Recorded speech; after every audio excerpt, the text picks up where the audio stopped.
Même le micro comme ça fonctionne, tout va bien ce matin. Hein?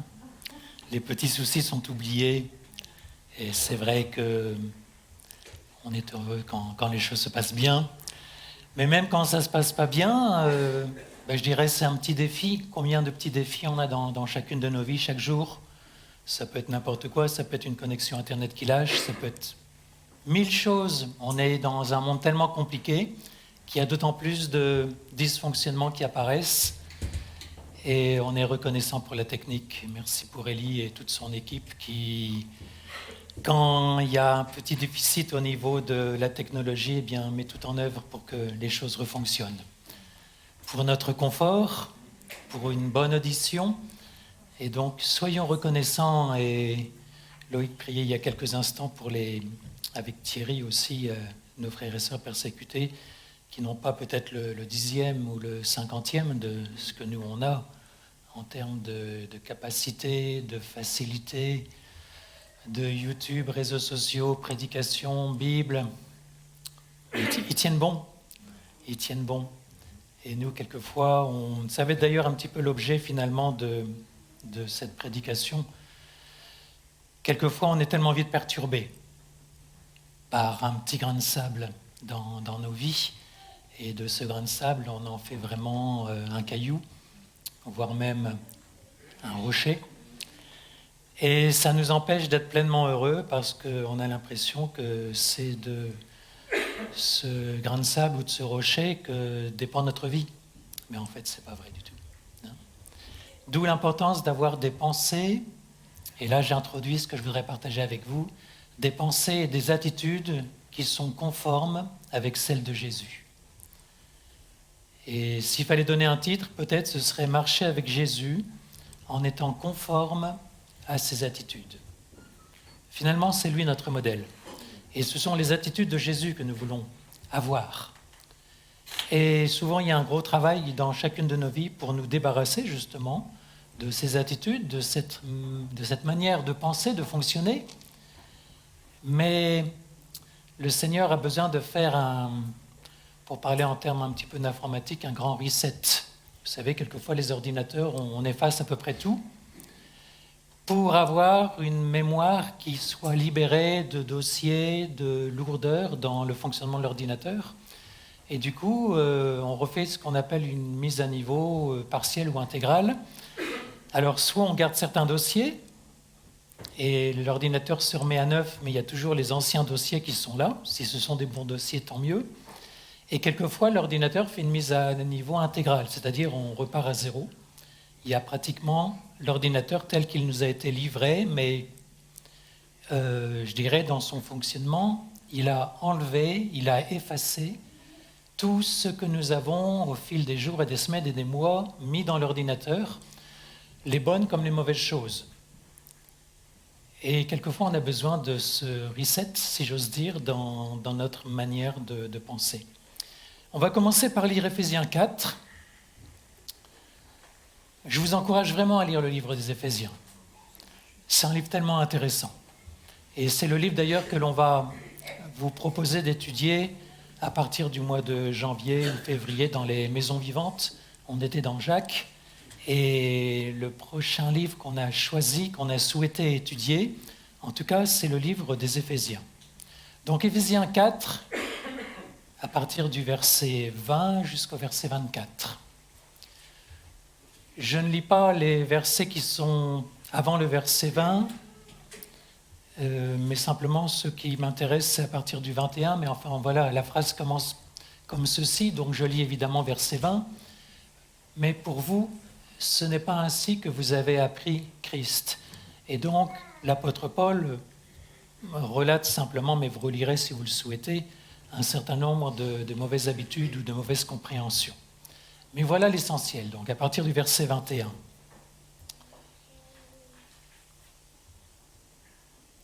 Donc verset 21, « Si du moins vous l'avez entendu, et si conformément à la vérité qui est en Jésus, c'est en lui que vous avez été instruits à vous dépouiller,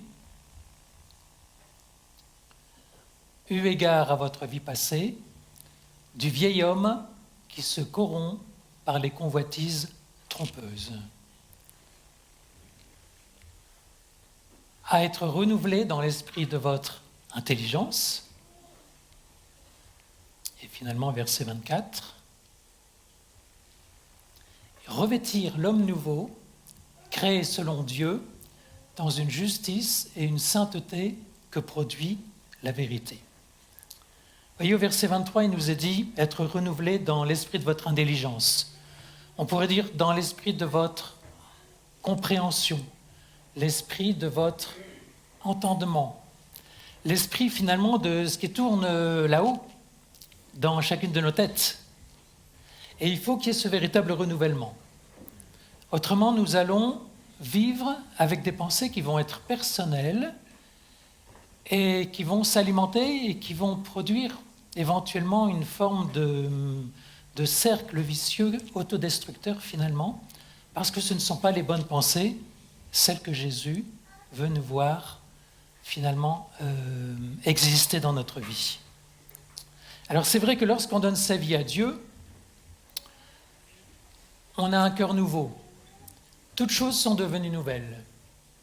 Et on est prêt à partir pour marcher avec Jésus sur un chemin qui va être complètement nouveau, complètement différent de celui de notre vie passée.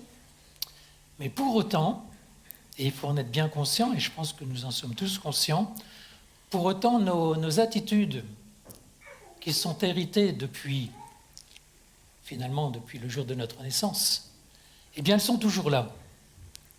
Il va falloir effectivement qu'il y ait un tri. Il va falloir que l'on mette à niveau, comme je parlais avec l'image de l'ordinateur, toutes ces choses-là, pour s'assurer que dans notre mode de pensée, dans notre fonctionnement, eh bien nous sommes vraiment en accord avec ce que le Seigneur désire.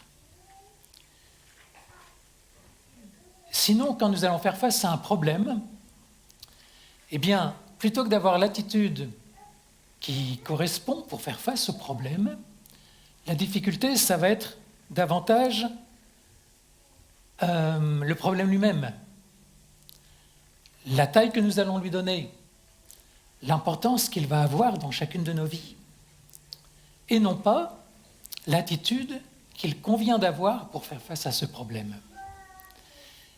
J'ai lu il y a quelques mois une phrase que j'aime bien et qui dit ceci.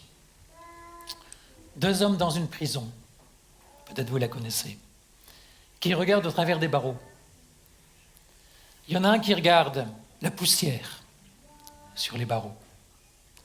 L'autre, par contre, il regarde les étoiles au-delà des barreaux, au travers des barreaux. Les deux sont dans une prison. On va imaginer que leur situation est identique. Ils sont pour un très long temps dans la prison. Ils ne sont pas prêts d'en sortir. Mais par rapport à ce problème initial, 2 attitudes tout à fait différentes. L'un qui regarde la poussière des barreaux, ça veut dire il voit à court terme, il voit ce qui est à 30 cm de lui peut-être.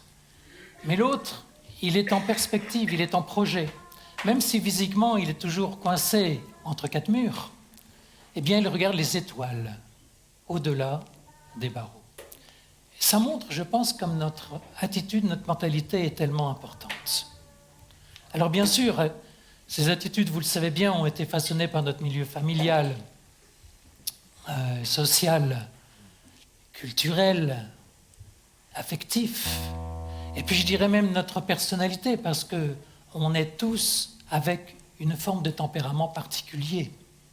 Le tempérament de l'un n'est pas le tempérament de l'autre. Et tout cela évolue au travers du caractère qui peut changer, même si le tempérament de base, lui, il ne change pas.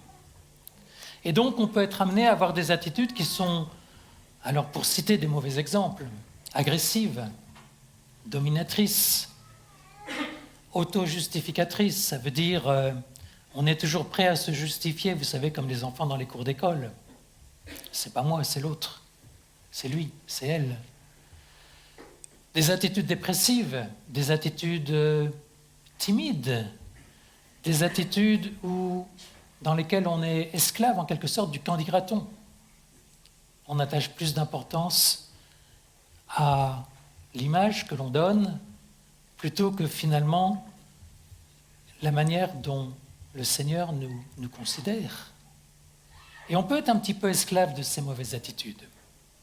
Alors je vous propose, de manière inverse, j'en ai choisi 7, je pense que j'aurais pu en choisir beaucoup plus, mais 7 bonnes attitudes pour marcher avec Jésus. 7 bonnes attitudes.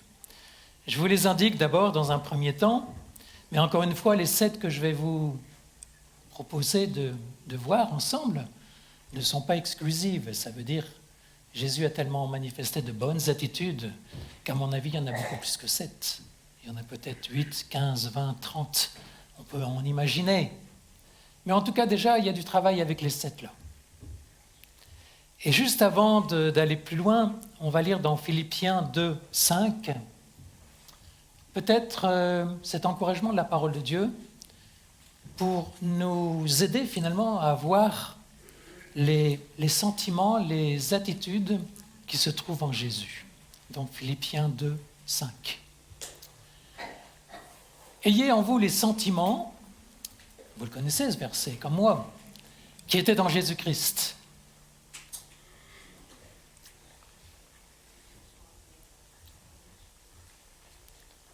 Lequel, existant en forme de Dieu, n'a point regardé comme une proie à arracher d'être égal avec Dieu. Mais il s'est dépouillé lui-même en prenant une forme de serviteur, en devenant semblable aux hommes et ayant paru comme un simple homme. Il s'est humilié lui-même, se rendant obéissant jusqu'à la mort, même jusqu'à la mort de la croix. C'est pourquoi aussi Dieu l'a souverainement élevé et lui a donné le nom qui est au-dessus de tout nom. Et on va lire la fin du verset. Afin qu'au nom de Jésus, tout genou fléchisse dans les cieux, sur la terre et sous la terre. Quelles étaient donc ces attitudes de Jésus ? Première attitude, à mon avis la plus importante de toutes, une attitude de soumission. La soumission, c'est l'état de cœur intérieur bien disposé. Vous savez qu'on est tous soumis à différentes autorités. Les autorités de notre État, pour commencer, les autorités judiciaires, les autorités peut-être policières. Finalement, toutes ces attitudes qui forment notre cadre de vie de tous les jours. Mais bien au-delà, il y a tout ce qui est au niveau professionnel, au niveau familial et même au niveau église, une forme de soumission qu'il est important d'avoir profondément dans le cœur. Et dans l'évangile de Marc, au verset 36 du chapitre 14, Jésus dit lui-même qu'il est venu non pas pour faire sa propre volonté, mais celle du Père. Dans le jardin des Oliviers, vous connaissez, « Abba, Père, toutes choses te sont possibles. Éloigne de moi cette coupe, toutefois non pas ce que je veux, mais ce que tu veux. » C'est étonnant de la part de Jésus. Quelquefois, on présente Jésus dans l'imagerie populaire un petit peu comme un surhomme. Mais ce qui a fait la force, la puissance et la valeur de sa vie sur terre, c'était sa soumission au Père. Et cette soumission, eh bien, il l'a en permanence manifestée. Je dirais qu'inversement, le problème de notre société, l'un des plus gros problèmes, c'est l'état d'insoumission. Il y a 1 ou 2 semaines, on était en train de distribuer des traités dans notre quartier. Et je voulais tendre une invitation à une personne qui était là et qui m'a remercié quand même, mais qui m'a dit, vous savez, moi, j'ai ni Dieu ni maître. Ni Dieu ni maître.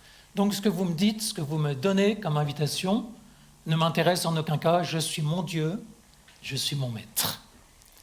J'étais assez étonné dans un premier temps, mais je me suis dit que finalement, c'est la philosophie actuelle de notre monde. Ni Dieu, ni maître. Et la définition de la liberté qu'ont une majorité de nos concitoyens, c'est Je fais ce que je veux, quand je veux, comme je veux, où je veux et avec qui je veux. C'est frontalement, on pourrait dire, en opposition avec ce que nous enseigne la parole de Dieu. Et finalement, cette révolte que l'on constate dans un monde qui est en train d'exploser, je dirais même plutôt d'imploser, imploser de l'intérieur en fait, eh bien c'est une attitude de rébellion, de révolte. Et ça ne date pas d'hier.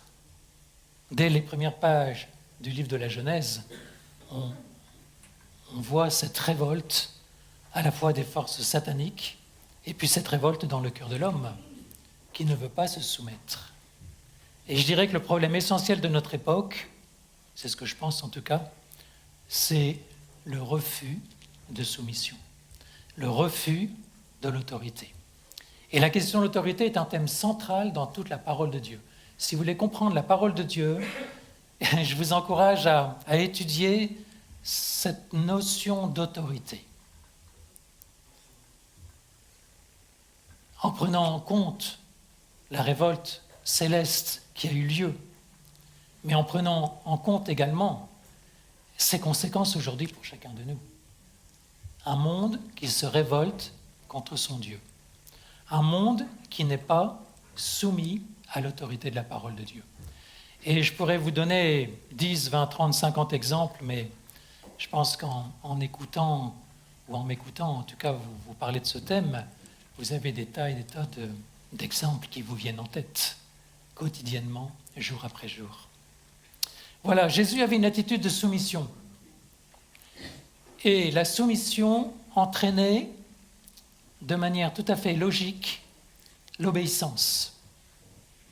L'obéissance, c'est la mise en pratique de la soumission, tout simplement. Autant la soumission est intérieure, autant l'obéissance est extérieure. La soumission, c'est ce que je vis dans mon cœur, et c'est ce qui va me permettre ensuite d'obéir de manière réelle et concrète. N'essayez pas d'obéir si vous n'êtes pas soumis. C'est parfaitement inutile. Vous allez aller d'échec en échec. Soumettez-vous d'abord au Seigneur et puis aux autorités. Parce que la parole de Dieu nous encourage de prier pour ceux qui sont en autorité sur nous. Et nous devons être soumis à ces autorités. Seulement en cas de soumission, il sera possible d'obéir. Donc, le problème n'est pas la désobéissance, même si c'est la manifestation extérieure. Le problème, c'est l'insoumission. Donc, il faut être cohérent, il faut être logique. Et avant d'obéir, il faut avoir un cœur soumis. Et c'est pour ça que la parole de Dieu nous demande toujours, encore et toujours, de soumettre nos pensées à notre Dieu, d'avoir un cœur humble, un cœur contrit, un cœur qui ne soit pas, et on le voit beaucoup dans l'Ancien Testament, en rébellion, un cœur qui conteste, un cœur qui veut faire sa propre voie. Chacun faisait ce que bon lui plaisait. Vous connaissez ce verset qui revient régulièrement, quand il est question du peuple de Dieu. Chacun faisait ce que bon lui plaisait. Un verset qui nous parle, parce que je voudrais vraiment faire référence à Jésus, Hébreux 5, 7, 8, qui nous parle de l'obéissance que Jésus lui-même manifestait vis-à-vis de son Père. Hébreux 5, 7, 8. C'est Jésus qui, dans les jours de sa chair, ayant présenté avec de grands cris et avec larmes des prières et des supplications à celui, donc à son Père, on est bien d'accord, qui pouvait le sauver de la mort, et ayant été exaucé à cause de sa piété, a appris, bien qu'il fût fils, l'obéissance par les choses qu'il a souffertes. Quel paradoxe! Jésus avait eu besoin d'apprendre. Ça m'a souvent étonné. Jésus a eu besoin d'apprendre. Je dirais que Jésus a eu besoin d'expérimenter, a eu besoin de mettre en pratique. Jésus a eu besoin de passer par. C'est comme ça que je comprends son besoin d'apprendre. Et c'est ce qui s'est passé quand Évidemment, vous le savez, Jésus a accompli toute la volonté du Père, y compris en montant sur la croix. Voilà l'obéissance. Obéir quand on est d'accord, c'est pas de l'obéissance. Obéir quand c'est difficile, c'est là que ça prend sa valeur. Parce qu'obéir quand ça ne coûte rien, on ne peut pas appeler ça une véritable obéissance qui plaît au Seigneur.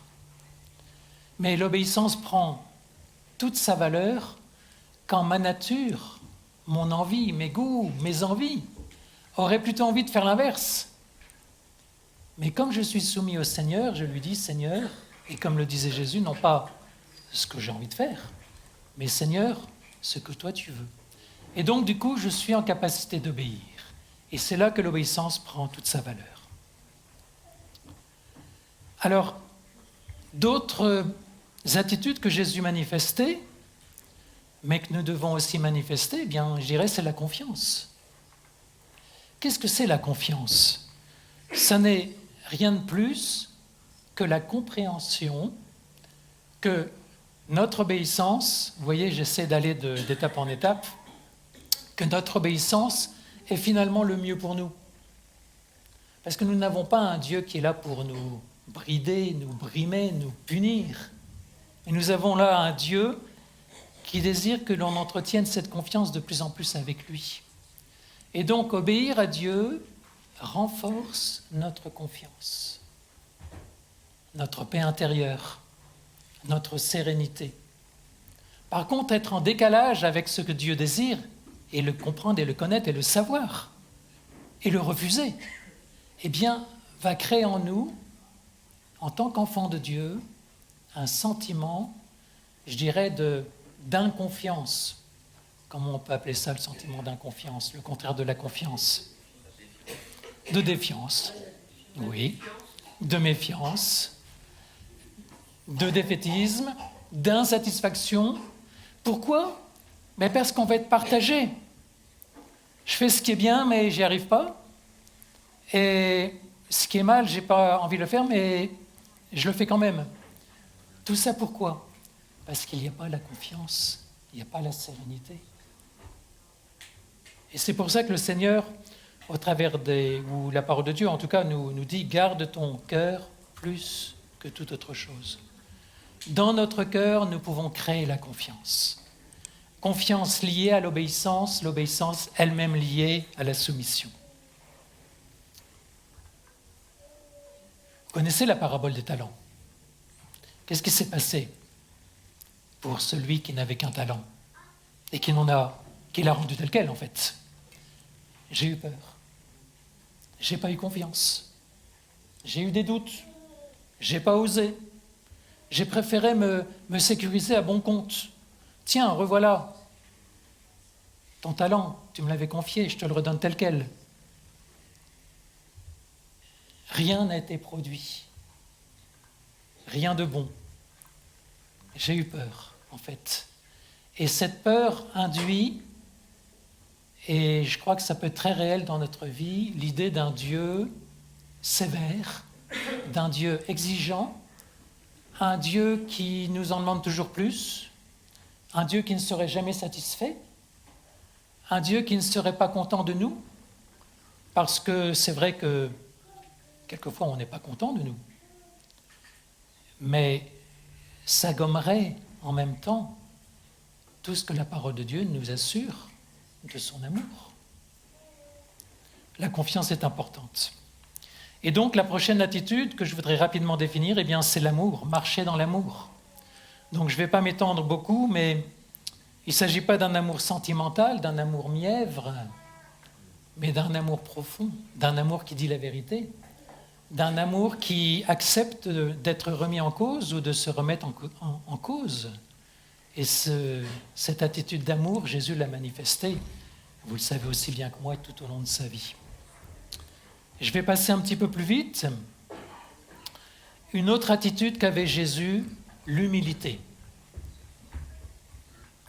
Comme c'est dur d'être humble. Et le risque, lorsqu'on est un peu plus humble, c'est d'en être fier. Je suis fier d'être humble.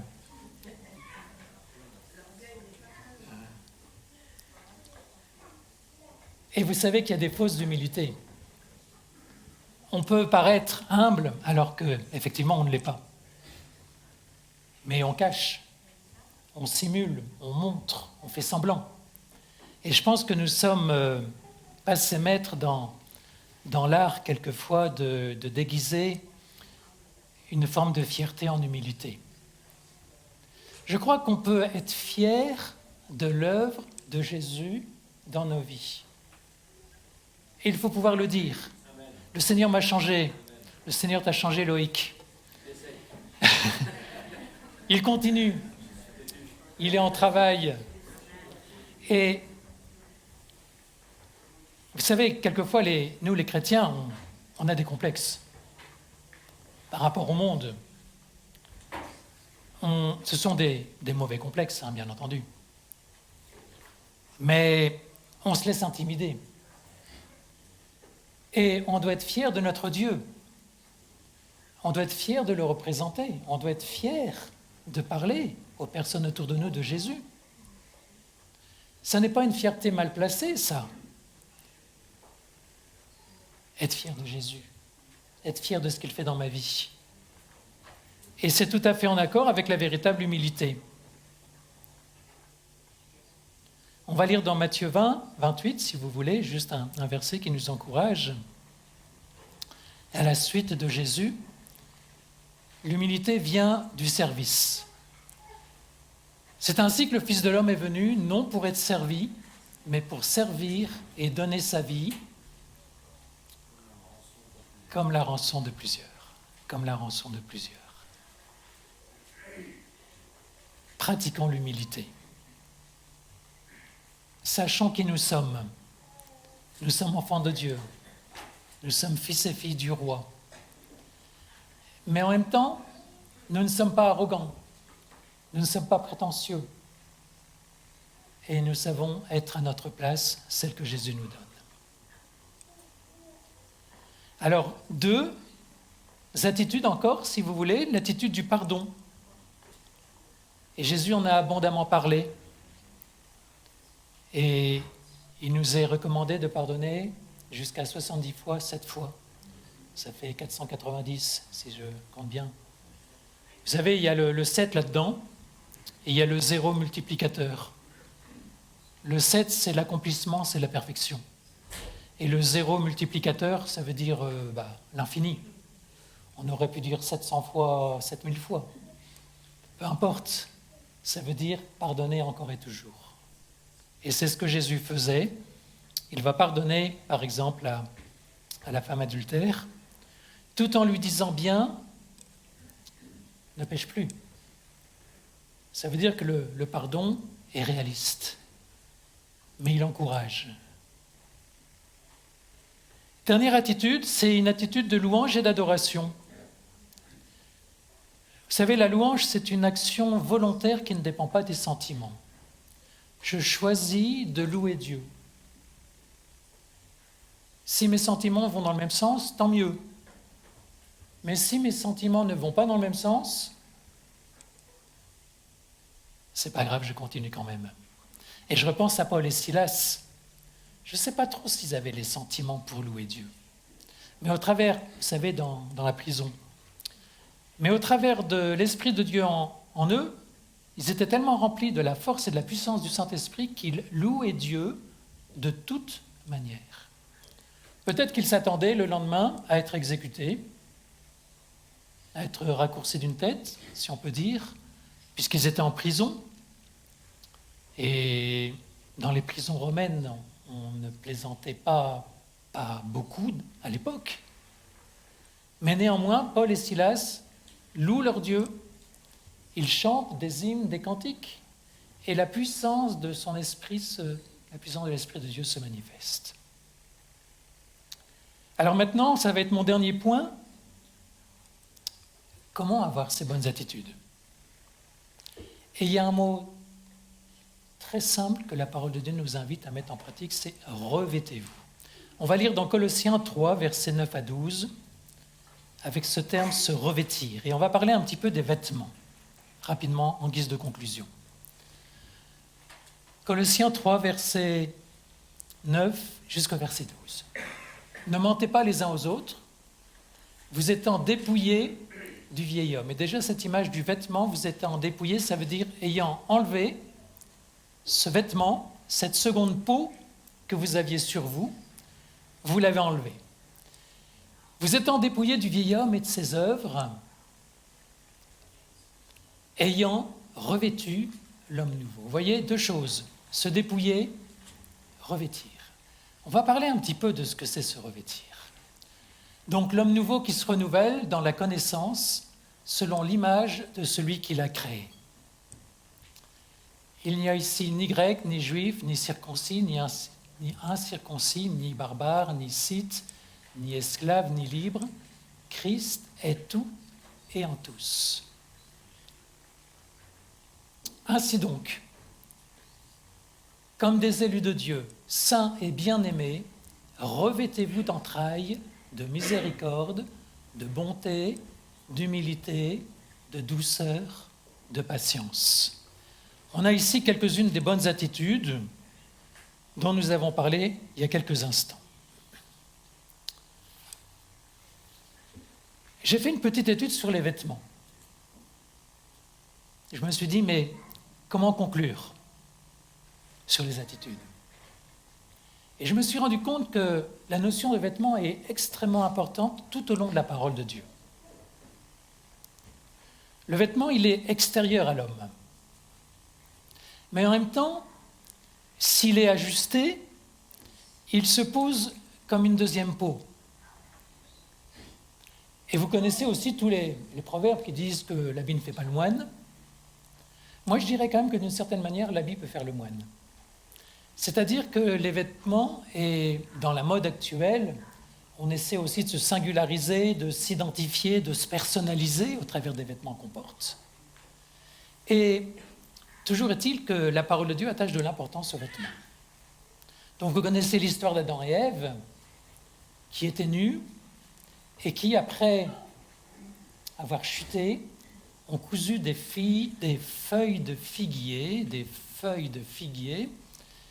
pour se vêtir, pour cacher leur nudité. Vous savez aussi que Jonathan a offert à David son manteau. Je vous encourage peut-être à relire cette belle histoire, je ne vais pas avoir le temps d'entrer dedans ce matin. Vous connaissez Élisée aussi, qui demande, avant qu'Élie ne soit emporté, s'il était possible d'avoir son vêtement.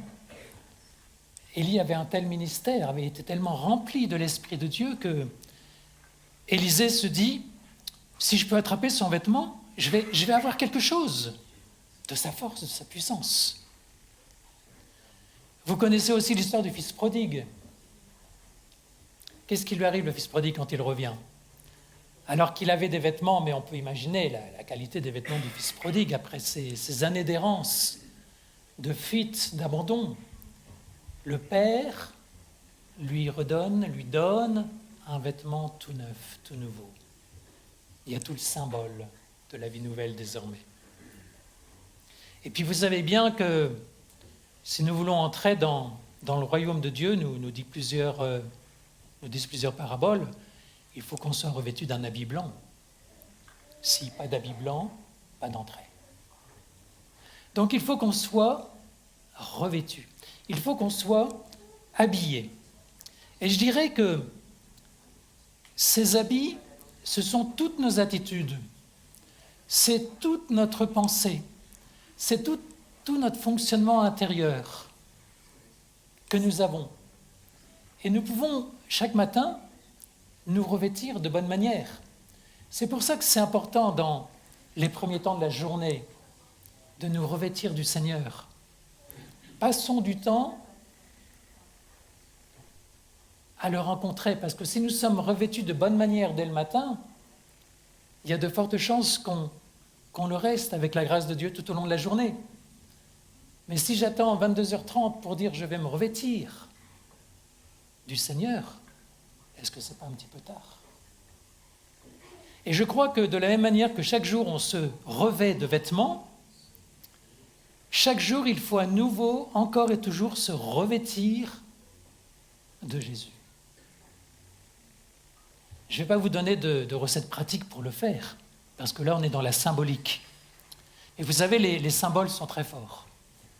Et se revêtir, c'est s'imprégner, c'est s'habiller, c'est, s'il fait froid ou s'il pleut, me permettre de marcher tout au long de la journée de manière correcte, de manière confortable, de manière chaude, de manière à ne pas être envahi par la pluie ou par le vent. Et donc, c'est tellement important de revêtir les attitudes de Jésus, les pensées, les sentiments. Et pour moi, l'un des versets les plus importants de la parole de Dieu, et je vais terminer avec ça, c'est celui qui se trouve dans Philippiens 4, 8. Je vous invite vraiment à l'apprendre par cœur, parce que c'est une clé tellement importante et essentielle pour chacune de nos vies. Philippiens 4, 8. Au reste, frères, que tout ce qui est vrai, tout ce qui est honorable, tout ce qui est juste, tout ce qui est pur, tout ce qui est aimable, tout ce qui mérite l'approbation, ce qui est vertueux et digne de louange, soit l'objet de vos pensées. Ça ne sert à rien d'aller voir tous les psys du monde. Je ne suis pas nécessairement contre tout ce qui est psy, etc. Mais mettez en pratique Philippiens 4.8 et vous n'aurez plus besoin d'aller voir des psys. Ça va faire le ménage, ça va remplacer, ça va transformer votre vie de pensée. Et la dernière question, juste avant de terminer, que je voudrais vous poser, c'est justement, est-ce qu'il y a du ménage à faire dans tes pensées? Est-ce qu'il y a des choses à modifier? Est-ce qu'il y a des choses dont tu dois être vraiment dépouillé, jeté, débarrassé, éliminé? Vous savez, quelquefois, on met en vente nos vieux vêtements d'occasion. Pourquoi pas? Je pense que c'est intéressant. Mais faisons-le aussi spirituellement. Débarrassons-nous de nos vieux vêtements de pensée, de raisonnement, qui vont enchaîner et entraîner vers des attitudes qui ne seraient pas les bonnes. Mais inversement, revêtons-nous de tout ce qui est vrai, honorable, pur, aimable, tout ce qui mérite approbation, ce qui est vertueux, digne de louange. Et ça, c'est le secret. J'aime bien dire le secret, ça fait plusieurs fois qu'on dit voilà le secret, mais allez, on va dire c'est l'un des secrets de la vie chrétienne. Gardons nos cœurs plus que tout. Nourrissons-nous de choses qui sont bonnes. Que nos pensées soient celles que Jésus veut implanter en nous au travers de son esprit. Revêtons-nous, habillons-nous et apportons de l'importance à ce renouvellement quotidien de notre intelligence, de nos pensées, de nos raisonnements. Voilà ce qui va nous permettre par la suite de vivre comme Jésus le vivait lui-même, avec les attitudes qui conviennent. Je vous propose de terminer. On a tellement besoin de faire un nettoyage, hein. Vous n'êtes pas d'accord avec moi? Dans nos pensées. Et pas un nettoyage juste une fois, mais quotidiennement. Seigneur, merci. Merci parce que dans ta parole, tu pourvois tellement bien ce qui nous est nécessaire pour vivre comme Jésus, tout en étant conscient encore de nos lacunes. Mais Seigneur, je sais que tu renouvelles nos pensées. Et à l'intérieur de chacune de nos vies, si nous sommes d'accord, tu installes ce qui est bon, ce qui est vrai, ce qui est pur. Et tu nous permets vraiment aussi de faire ce nettoyage quand c'est nécessaire. Tu nous permets d'éliminer ce qui n'a pas sa place dans notre cœur. Nous voulons garder notre cœur plus que tout, Seigneur. De lui viennent les sources de la vie pour avancer et grandir avec toi. Merci, Seigneur, pour l'œuvre que tu fais dans chacune de nos vies, dans la vie de mes frères et sœurs. Et nous te bénissons ensemble, dans le nom de Jésus. Amen. Amen.